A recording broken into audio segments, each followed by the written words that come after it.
We are here at another great spot, Sarah and she is shooting us all over town, and I have to tell you one more time, we are melting. But we came to this great new little store. It's only been open for a year, and this is Stephanie's store, and I don't want to mess up the name of your store. I think it's adorable. Inkling. Inkling. And what inspired you? My friends that have been so creative and inspiring to me. I used to do a lot of the craft fairs with them, and they're talented, they work hard, and I wanted to create another venue to showcase their work. And this great spot in Lakeview East, close to the lake, in Chicago, and it just worked out. Everything fell into place. Good for you. It's an adorable store. We've really enjoyed shopping in here and meeting some of your friends, and who'll be teaching us how to do a project in a few minutes. But before we do that, Sarah is going to show us some of her favorite artists' work here in the city. I've been shopping. I'm gonna give you the mic. Okay. I get a mic too. I've been shopping. Yeah, that'd be great. Okay. So reuse first, and they're going to show us how to make a project later. They make these great books. Here's bingo cards. They silk screen the front of these, and then inside you have pages from print shops. They go around to print shops and collect their leftovers, basically. They've also made these great little books out of floppy disks, which I love. I mean, who doesn't have some of these lying around? I think that's a great idea. Also, we have this great little basket. I can never pronounce the knitting style. You know what I'm saying? Mm-hmm. It's that Asian Ergonom. Yes. You know what Okay. we're saying. Everybody knows what we're talking about, but this is it, right? And the Babushka. company is- Isn't it a babushka? Those are babushkas. Right, Tart Heart, and they have an Etsy shop as well, but really cute. And she's out of Chicago, even better.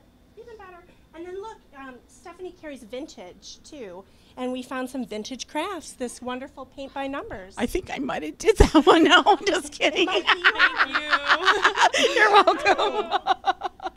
This is really a fun shop, and we can't wait to meet your friends to go ahead and do some learning to make a journal. And thank you for inviting us in. You're welcome. Thank you so much. I'm now here with local artists, Jeremiah. Hi, Jeremiah. Hi, how you doing? Good. And Michelle. Hello. Okay, I keep messing up the name of your company, so Michelle, you get to tell me. Reuse first. I just really love that name. And how did you two of you come up with that? You want to go ahead? Sure, yeah. Okay. All right, well, so we found that businesses all over Chicago don't even recycle. They just throw out all their waste. And so we started collecting their waste, and it just kind of, the name came out of that. You know, we're all about reusing things before it gets thrown out or even recycled, you know. And so silk screening is a big part of the business. Yeah. Yes. And I want you, before we get going, I want you to tell me about the paint. Well, sometimes we use house paint that's discarded, so it doesn't really have any other use. You know, it's just leftovers from a project. And we'll mix it in with other inks so we can give it more life. I think that's just really brilliant. And it's so great to see that you're recycling in a really fun and great way, and just not adding more stuff to landfill. So we're going to stop, and we're going to show how to actually make a project. All right, so I have a screen here with actually with the whole design on it. And since there's no overlap, I can put the whole design and then tape off areas to print single colors. Are you just using regular old masking tape? I'm just using regular masking tape, yeah. You want to make sure that it's not very sticky because you don't want it to tear off your screen. But usually any masking tape like Scotch is what we use from Home Depot will work just fine. So then I'm going to take some of my ink here. And this is Tex Ink. I like it a lot. You can get that at most art supply stores. I want to know, did you steal the fork from your mom? No. Actually, I do like forks like this, though, because they're easier to wash off. We use plastic forks sometimes, but they just, you know, you kind of got to, and you got to get rid of them. That, I could just wipe it off and use it for the next color. So I'm going to take my squeegee here and lift up the screen a little bit just to give a flood motion. That puts the ink in the screen, and then I push it down onto the substrate. Nice even pressure. And there you go. Alright, then I'm going to wash the screen off. And I like to keep a paper towel around or just rags just to put underneath there to make sure I don't get my print surface messy. Just spray some of that. That's just normal water. And wipe it up. But not a normal bottle. Not a normal bottle. But it's great. He's even recycling his water bottle and with the. And you can make this at home. All you got to do is have a Jack Daniels bottle and a spray top. So they were kind enough to make it universal like that. All right. One more. Usually I'd let it dry a bit more, but since we're, printing on the spot here. Put those aside. You want to make sure your hands are clean so you don't get your paint all over everything.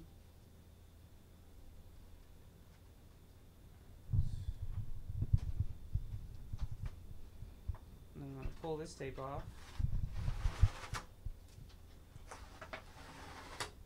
So I can print the stripes. I'm actually just going to use the old piece.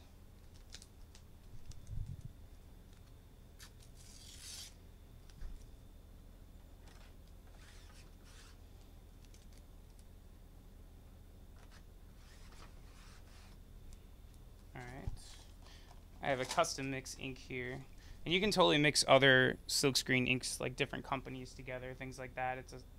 Usually doesn't matter. And you were saying, as Michelle was saying earlier, she actually does house paint. Can you mix it in with these inks too? You certainly can. Yeah. The only thing is you want to make sure you get a retarding agent. It's usually just called retarder. Okay. And you want to mix that in. Depending on the brand you get, it'll be different amounts. Okay. But that makes it so it doesn't dry on the screen and ruin it. Nice coat down there. And you see how this ink is a little bit looser? It's like a little bit more wet than the other one. So I won't need to do a flood with this. Just put it on there. Nice even pressure all the way over. And there you go. Oh, beautiful. That is great. And for us Californians, can you tell me, this is the Chicago flag? Yes, this is the Chicago flag, yeah. It's a very beloved image here in Chicago. We have a lot of pride in this city, so. And I don't think that one went down enough, so I'm just going to do one more. There you go. All done. And then we're going to take one of these guys and bind it into a book. Now, one thing we didn't talk about is you laid down the white first. Yes, yeah, I laid down the white before I came today, and that's just another screen, just a different image. Now, Michelle's going to actually show us how to bind the journal. All right, so the paper that we use, we collect from printers and binders. It's all their cut-off scraps, so it's all got like a couple print marks on it. It's kind of cool. So what I'm going to do is I stick this in the Zutter. And there's actually a little switch. I don't know if you can see it on your camera, but you can do different settings. So I set it to do the inner pages of the book. And I just take it, make sure they're nice and tight. Stick it in there, make sure it's flush. And then pull down, flip it over, and do the same thing again. So I actually already have some finished here. So you do a whole stack like that for a book. And then you do the cover and the back of the book. So that's going to be a different setting on here. There's a setting just for the cover. So I take the cover, stick it in, and do the same thing. Takes a little more effort. A little bit more muscles there. That's right. Yeah. That's right. While Michelle's punching these, I just want to say, usually people will do a continuous hole punch, so it goes all the way through, but we found we like this. It's easier, so we can make the product a little bit more accessible to everyone. Also, it uses a lot less materials, so we're not wasting as much. Yeah, so, I was going to say that. Yeah, exactly. Okay, so now we're almost ready to bind the book. So we have the cover and the back, and then we have the inner pages. So you take the inner pages and gather them up. those ones aren't fun. Thank you. Gather up the right ones, stick them in here like this. So you do pages, cover, back, just like that. Jeremiah is now going to show us how to bind the journal together. Cool. So the first thing I do is I take just the scraps, because we tend to have a couple extra off the rolls that we get, and I use this to test my width of the punching it together, just because there are markers here, but You know, it changes, it stretches over time when you're punching a lot of things, and it's good to just double check. Better safe than sorry. That's correct, yeah. So you just want to do that, and then that's a perfect one there, nice and tight.